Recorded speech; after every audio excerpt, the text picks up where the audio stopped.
Hello my friends, welcome to my corner. About a year ago I shared with you my experience reading the 1001 Nights, and I told you in that video and in other videos too that long texts, long stories tend to give me anxiety, but at the same time every now and then I feel the need to immerse myself in one of those stories that are so vast that they seem to almost obliterate the so-called real world. What I have right here, The Story of the Stone by Cao Xueqin, is such a story. I had great expectations for this text, and let me tell you, they were all of them exceeded. Okay, this is just one of the most splendid stories that I have ever encountered, and I wanted to share with you my experience reading The Story of the Stone. And I want to say this, do not worry, because I am not going to overdo it the way that I did with the 1001 Nights. The first thing that I want to look at is basically two issues, actually: context and authorship.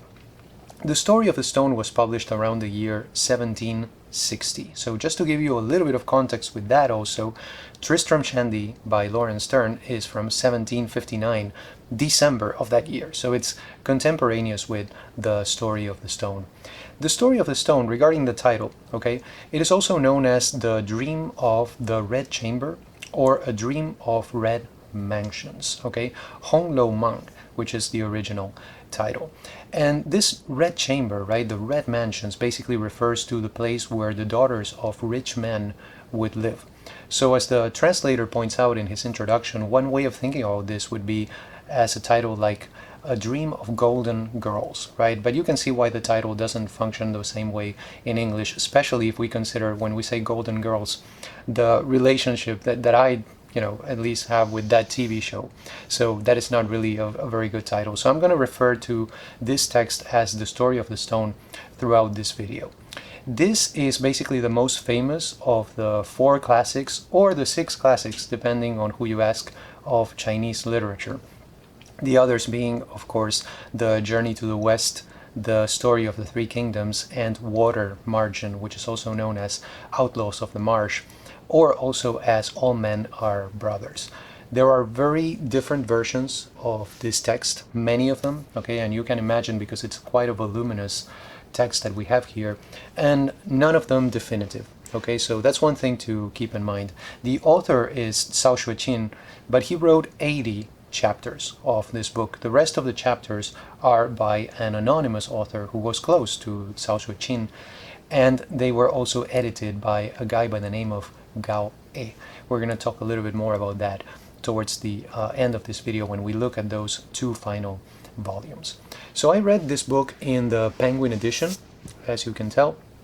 This was translated by David Hawkes, who was a professor of Chinese at Oxford, and also the last 2 volumes were translated by John Minford. The story itself, so the actual reading that I did, takes up 2,344 pages. So it is quite long, and it is divided into 5 volumes, okay? So the division into 5 volumes that you see right here, that was a structure that David Hawkes decided to follow.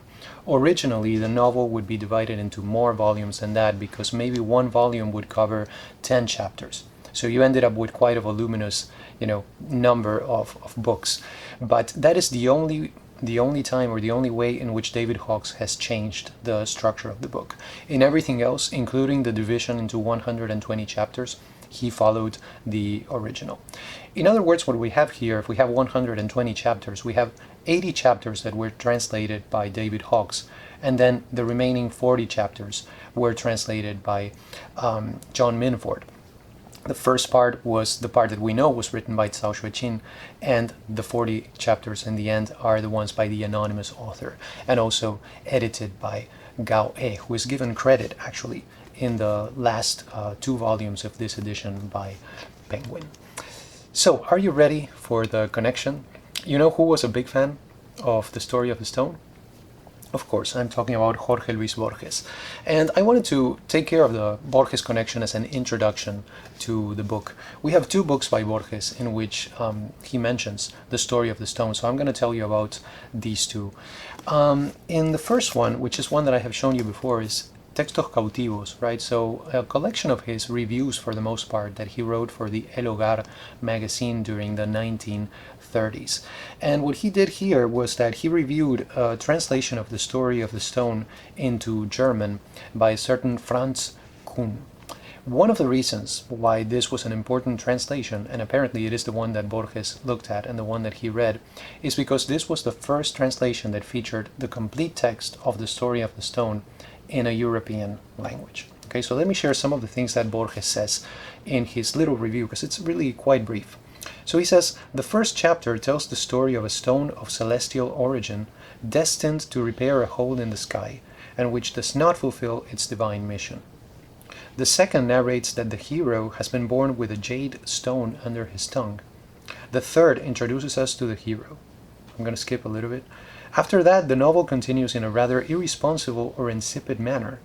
Secondary characters swarm, and we don't know very well who is who. We are, as it were, lost in a house of many patios. I'm also skipping a little bit here. A desperate carnality governs the work. The theme is the degeneration of a man and his final redemption through mysticism. Dreams abound. They are more intense because the writer does not tell us that they are dreams, and we believe they are real until the dreamer wakes. Dostoevsky, towards the end of Crime and Punishment, employs this approach once or twice consecutively.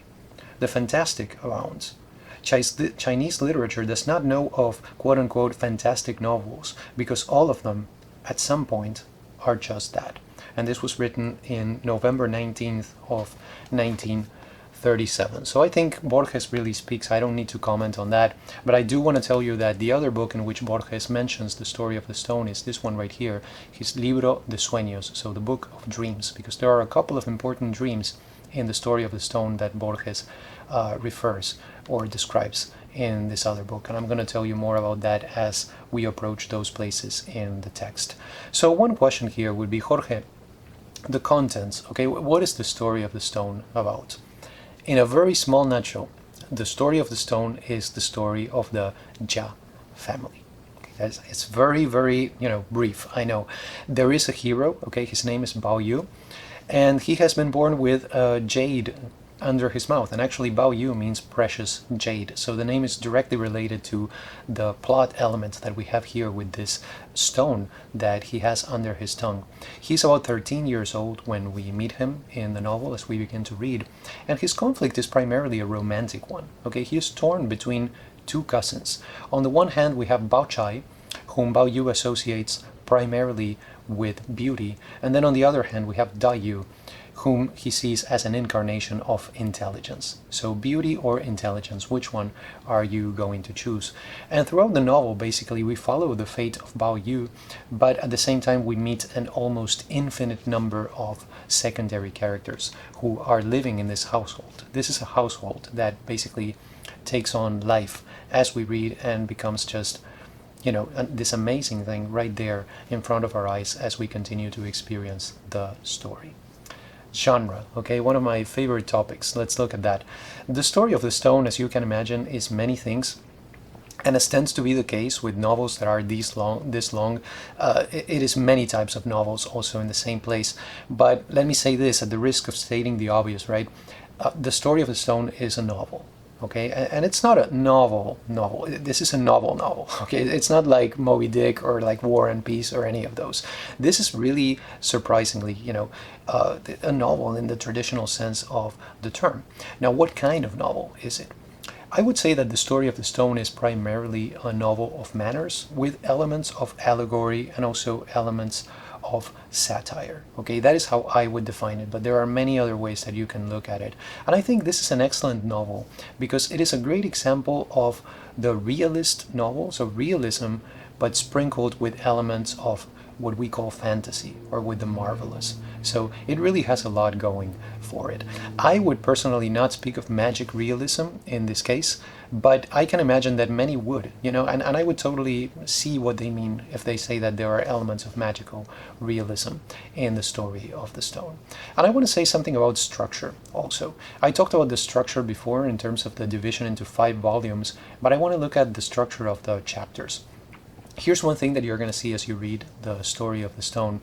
You're going to notice that instead of focusing on one main event, each chapter focuses on 2 episodes. Okay, so it's very interesting in this case.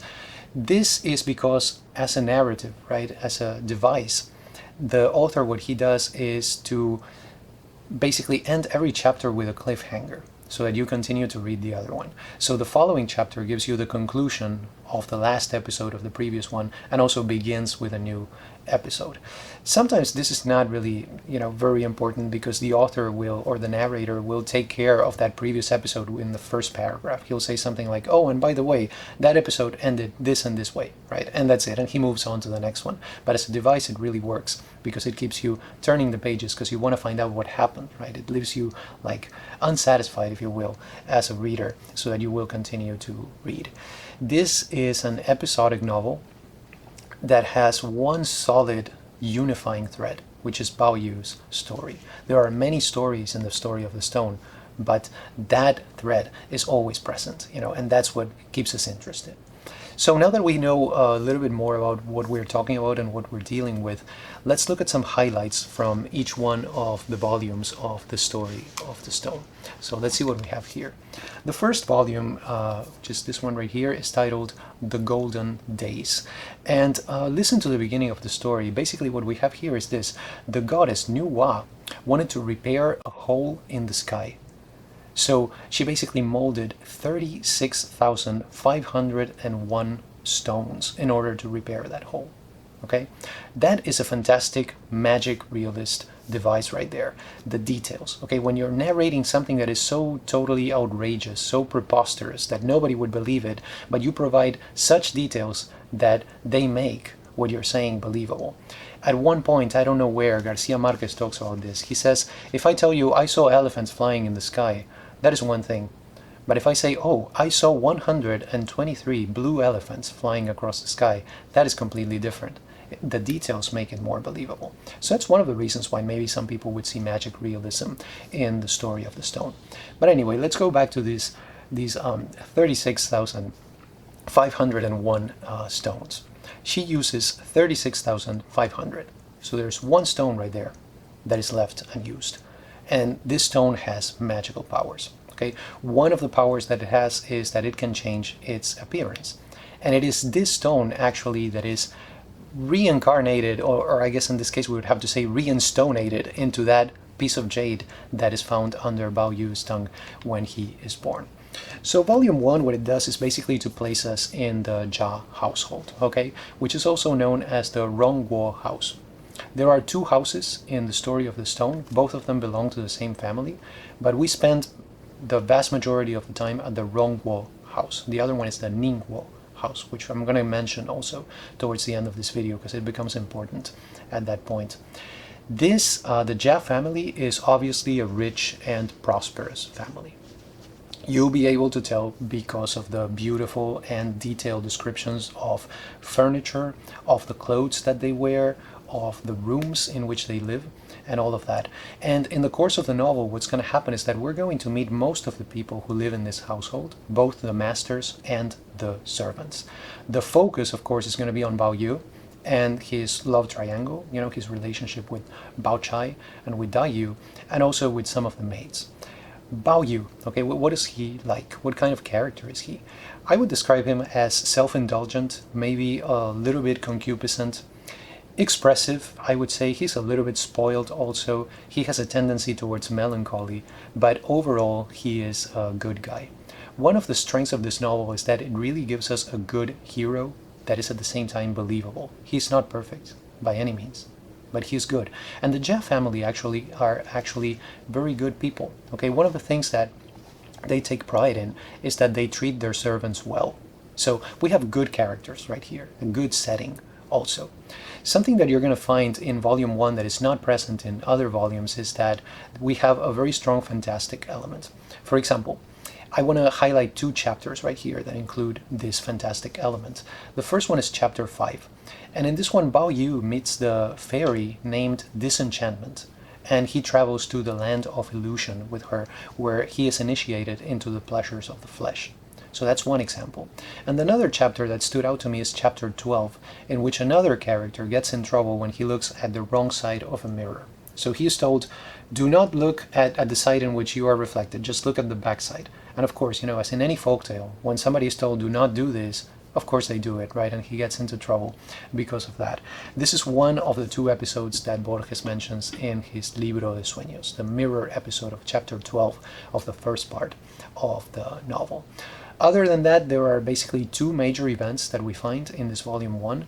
We have the funerals for one of the members of the family, and also a visit from the imperial concubine, who is a member of the Jia family. So this family is prosperous because they are connected to the government. Okay, Bao Yu's father, he works for the government. Okay, he was Minister of Education at one point, but also you have this imperial concubine who belonged to the family. So you have also that very important connection to power, if you will. We have volume 2, okay, the title of which is The Crab Flower Club. It's a little bit longer, the story in this one, than the first one. And I see at least 3 main themes in volume 2, which are routine, so the daily life of the household, poetry, and the roles of women. Okay, those are the 3 things that I find primarily expanded in this volume. This one is much more realistic than volume 1. So you're not going to find elements of fantasy here. This deals primarily with the daily life of the Jia family. We hear about visits, about ceremonies, about meals, and things like that in great detail. And the volume ends with the celebrations of the New Year's Eve festival. The title, okay, the Crab Flower Club, what's up with that? Here's the thing. In this volume, it is that the central characters, right, the girls primarily, and Bao Yu, who is always hanging out with the girls because he does not like men. Okay, so he spends lots of time with the girls. They decide to start a poetry club. So that is why they call it the Crab Flower Club. So that's the title of this. And the focus, I would say, of this second part is on women. Okay, those who have power or who exercise power in the household, those who manage the household, and also those who are the servants. So we have at least those 3 layers right there. We get more of a sense also of Bao Yu's love for Dai Yu and how they are always or almost always quarreling. Okay, it's a very troubled connection that they have, a very troubled relationship. So that's something that is striking about how the dynamics between the 2 of them work. And another thing that is emphasized in this second volume is also the importance of the character of Xi Feng.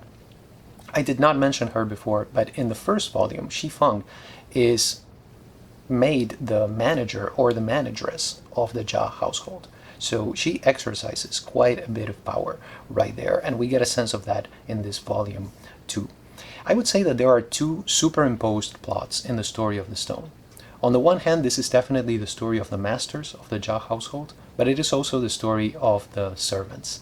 And to me, the most important part, the most important aspects of the story of the stone take place when those 2 layers or those 2 planes overlap. That's where you find the story of the stone at its most interesting. Even though there are no fantasy elements in the second part, that doesn't mean that it's not interesting, because you have 2 suicides that happen. And I wanted to mention also, as I did for the first part, a couple of chapters for you to look out for. The first one would be chapter 36. In this one, a maid named Aroma receives a promotion. Okay, she is promoted. Bao Yu really likes Aroma. Okay, and in this chapter, what we get, the reason why I like it, or at least the main reason, is that we get a lot of details into the lives of these people. For example, we find out things like, what was the salary of a maid? How much were they paid, right? We also see how the adults decide what the relationship is going to be between these kids, right, or these youngsters. For example, what's the relationship going to be between Bao Yu and Aroma? Is she going to be a wife? Is she going to be a concubine? The adults decide all that, and the kids just live their lives. They don't even realize what's going on behind the scenes. The other important chapter that I wanted to highlight is chapter 46. This one I like because it may be read as a short story. And what happens in this short story is that Sir She, an old man, wants the maid Faithful as a concubine for himself. And here's the problem. She refuses. Okay, in most cases, he would get his way, right? But she refuses. And what I like about this is, it's not that I like the story, right? But it really gives us some insight into the plight of women, especially of servant girls. Because you're going to see that there are a lot of women in this story, the story of the stone, who exercise a lot of power. I mentioned Shi Feng before. There's also Grandmother Jia, who seems to be just the head of the household, if you ask me. But there are also women who have quite a difficult time here, especially the maids. And in this chapter, you get to see that. Let's move on to the third volume, which is titled The Warning Voice. Okay? And this one, what it does is that it gives more attention to minor characters, characters that seem secondary to us.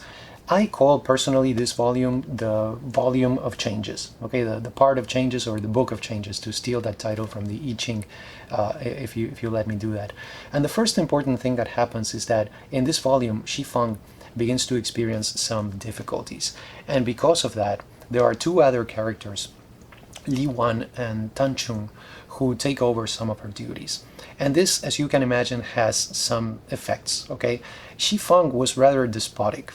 And the problem is that these two characters who are running the household now, they are not. So there's much more laxity to what happens in the household, and that results in a lot of problems. We hear about some deaths, we hear about some marriages also, and there's a company of actresses who are living in the Jia household, in the Rongguo house, and they become very, very important in this volume 3. So that is something to look out for also.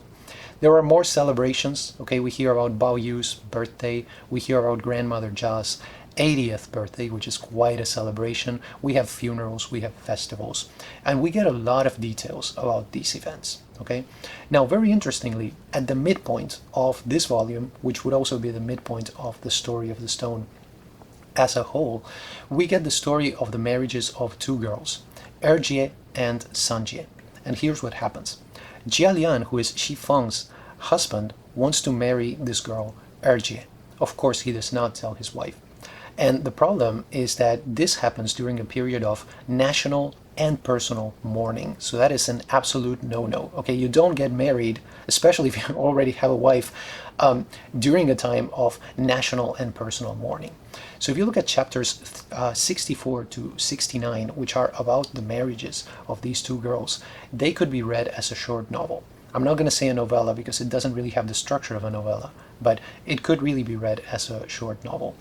During these episodes, what happens though is that Bao Yu kind of disappears into the background. Okay, so we lose a little bit of that thread right there, but after that we take it up once again. And for that reason, and also because in this volume there are a few discrepancies in the stories that I think most readers are not even going to notice, but David Hawkes believes that especially the story of the marriage of Sanjie was kind of grafted onto the novel later on. Okay, so keep that in mind. There are some differences here, some discrepancies in the story. What about the Poetry Club? Okay, what happened to that? Well, they tried to revive it. Okay, they changed its name and everything, but for the most part, it is in this chapter, which, you know, I see as a book of changes, that the Poetry Club begins to disperse, okay, through marriages, through deaths, and things like that. But that's what happens. So in part 3, it is that you begin to see the beginning of a great melancholy tone in the story of the stone. But at the same time, there is also some humor. For example, there's a very funny and also pathetic episode involving a purse that is found just lying there on the floor, which has an erotic design on it. And people are like, where did this come from? You know, and they start a whole investigation into who was the owner of that purse that had that design right there. Chapters, look out for chapter 56. Okay, that's the one that I liked.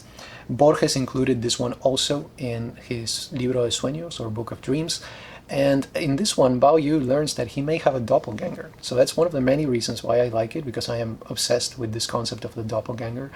And this idea that he may have a doppelganger leads to a dream in which he sees himself dreaming. So it's like a mise en abîme kind of thing, in which you have a dream within a dream. That's one of the reasons why Borges mentioned it also. So we arrive at volume 4, which is titled The Debt of Tears. This is the first volume, as you can see, that is credited to Goethe, okay, also, and it is translated by John Minford. John Minford, by the way, was David Hawkes' son-in-law. So you can imagine that there was communication between the two translators, okay, when they put together this translation of the story of the stone. So it's quite seamless, if you ask me. I thought it was great, really. If nobody had told me this was translated by two people, I would not have realized. And at the beginning of this part, what we have is that the family is concerned for Bao Yu's future. On the one hand, you have his father, who wants him to get serious about his education. On the other hand, you have his mother and his grandmother, who want him to get married. So marriage and education, you have those two important elements right there. And there are also many characters in this part who are ill. So to me, if you look at that theme of sickness, right, I see a clear notion of the decline of this family that intensifies in this volume number 4. There are many references also to episodes that happened in previous chapters. And that to me does two things. Okay, on the one hand, it gives unity to the story. So you can see that maybe the editor was trying to connect things to previous episodes to kind of wrap things up. But at the same time, you get also a sense of nostalgia because of those references to previous episodes. And I think also nostalgia maybe is a way to indicate some kind of a decline. Because you know how it is, when we're happy and enjoying the present, we tend not to think about the past. It's when things begin to crumble that we start thinking with warmth, right, about the past. So you see that here in this volume number 4. We read about more celebrations. Okay, there are more birthdays, more promotions, but there are also some unfortunate events. There are, of course, more deaths, okay, but also one of the characters is accused of murder. And you also begin to see some financial difficulties that the family is experiencing. Very importantly, at one point, you're not going to believe this, but Bao Yu loses the stone. Can you believe that? He's not very fond of the stone, by the way, but at one point he loses it. And then the volume ends with his marriage. A little bit of trivia here, a couple of things. The first one is that we hear again about Bao Yu's supposed doppelganger. So that is announcing kind of a meeting between the two of them. And the other piece of trivia that I wanted to share with you is that in chapter 92, Mulan is mentioned. Yes, the same Mulan of the Disney films. So, if you're interested in that, look out for Mulan in chapter 92. She's just mentioned by name, okay? Another important chapter is 89, okay? And this one to me is important because it marks a turning point. At this point in chapter 89, it is that the characters, the protagonists, all of a sudden, just like that, come to the realization that they are not children anymore. So that's why I consider it to be very important. And that brings us, my friend, to the last volume of The Story of the Stone, number 5, also credited to Gao, other than to Cao Xueqin. And this one is titled The Dreamer Wakes, okay? In this one, the financial difficulties that the family is experiencing intensify, okay, and many characters leave the household. So one thing that happens in Bao Yu's life is that he begins to feel abandoned, I would say. He feels like everybody around him is leaving him, right? We also see supernatural elements, so there is a connection to the first part of the novel, right, to the first volume. Also, once again, as if the editor had wanted to tie it back to that part. So supernatural elements come back. And a great example of that, I was thinking, would be a scene in which we see the exorcism of the garden.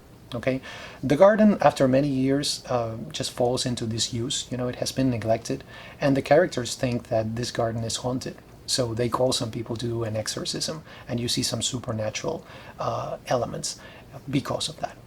And the last straw, right, for the Jia family comes when the secret police raid not the Rongguo house but the Ningguo house, who is run, as I told you before, by members of the same family, and they arrest some of the members of the Jia family. So you can see here, that really this is decline, okay? I mean, in the words of William Butler Yeats, things fall apart, and you begin to see that in this final volume, how things are basically collapsing around this family. There are more deaths, okay, more suicides, a robbery, a kidnapping, and it is the kidnapping of a nun, of all people. So very interesting and very, catastrophic things that are beginning to take place here. And because of this and many other reasons, personal, and external also, Bao Yu really falls into a depression. I would say, if you ask me, okay, Jorge, what is it about chapter or part 5 of this novel? What is the salient feature here? I would say it is how weird Bao Yu is in this last volume. At one point, he becomes like almost catatonic, I would say. But of course, if you keep reading, that is also developed. A couple of chapters to look out for, okay? Chapter 103 was one that caught my attention, and I think this one is noteworthy because it reads like a crime story. So if you want to get a sense of that mystery, right, genre, inside the story of the stone, because there are many genres within this large novel, then chapter 103 will give you that. And also the other one that I liked is chapter 115, because of course in this one Bao Yu finally meets his doppelganger, and that's all that I'm going to say. There's some tension also towards the end, like very, very close to the end, because at one point Bao Yu disappears. So the entire family is just looking for him and just, very, very worried about what may have happened. Then there's a final revelation towards the end of the last chapter, and a surprise appearance, and then at that point it is that the story ends. So before we look at some conclusions, I wanted to share with you some data, okay? Because in a previous video I said that I did not like numbers, and that is not entirely true. In some cases I do like numbers. Now in this case, with the case of the story of the stone, this was such a long journey that I wanted to keep a reading log, okay? So basically I timed myself meticulously as I read the story of the stone.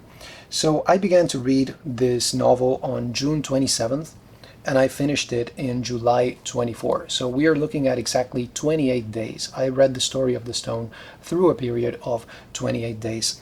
And of course, as you know, you're not reading the entire time, those 28 days. So actually the time that I was reading the novel, it took me exactly 67 hours and 40 minutes to read this novel. So that is basically 2.8 days, or a little bit less than 3 days. And the average, I calculated that also, is that I basically read 2 hours and 25 minutes per day. So that's not a very long time, actually. And the only reason why I wanted to share this with you, and also with my future self, if I ever look at this video again, is just as trivia, okay? Please keep in mind that, as I have said before in many of my videos, I am a very slow reader and proud of it.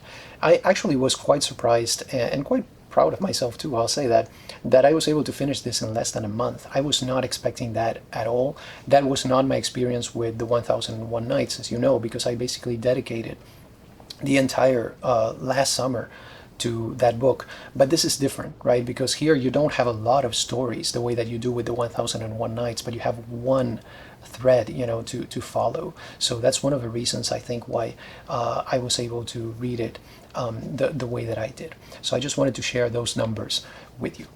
Bottom line, okay, and I'm out of breath here. Do I even need to say that this was a life-altering, unforgettable reading experience? I think that's kind of self-evident. And as I read it, I was thinking of describing the story of the stone as a tapestry. It definitely is that, okay? You can look at it that way. Those tapestries that you see in which there are so many things happening all at once, right? But this is more than a tapestry, okay? This is just a freaking universe, okay? Not in the sense of the space that it covers, because for the most part, 95 or even 98% of the time, we are in the Jia household. So one of the good things about that is that you feel as if you had actually been in a Chinese household of the time that the novel describes. It's really amazing. So in that sense, it has a lot of unity. It has unity of space, but there are so many lives that converge in that space, and all of them are fascinating. And the novel really does a great job of transmitting that to us as readers. What I did was, at that point, I don't remember what day it was, June 27th, as I said before, I said, okay, I'm going to pick up volume 1, just take it easy, little by little. It doesn't matter if it takes you a long time, just do not go crazy with this novel here. But as soon as I started reading, I was just not able to stop. Okay, this was just kind of like obsessive reading. I just kept going and going and going. I did not feel the desire to stop and read something else. Last summer, when I read the 1001 Nights, I stopped at many points to read other books too. With this one, I took one break. Okay, I took just one break, and it wasn't because I wanted to. It was because I needed to. I just read in the middle of this. I read a very short book It's titled War and Peace. I don't know if you know, just kidding. It was just a novella that I needed to read for a book club. Okay, I enjoyed it too. I'm not going to say which one, but I enjoyed it too. But what I'm saying is I only took a break of maybe half a day to read something else because I kind of had to, you know. Other than that, I read The Story of the Stone continuously because I was so engrossed by the reading experience. Please read it. Okay, that's all that I'm going to say. Please read it, and when you do, please come back and let me know when you think about it. And then please also, let's get coffee someday, okay, and talk about this. It doesn't matter if you live on the other side of the world or anything like that. We'll just figure something out, okay? So please let me know. Do you have any questions, comments, recommendations, recipes? I usually say those were my 2 cents on the book that I have talked about, but in this case, please let me do this. I'm going to say those were my $2 on The Story of the Stone, because this is kind of like a longer novel, so I think I need to say it like that. So those were my $2 on The Story of the Stone by Cao Xueqin, a book that I hope you will give a chance and that I hope you will experience. And as I said before, please let me know what you think about it. Thank you so much for stopping by, and have a wonderful day.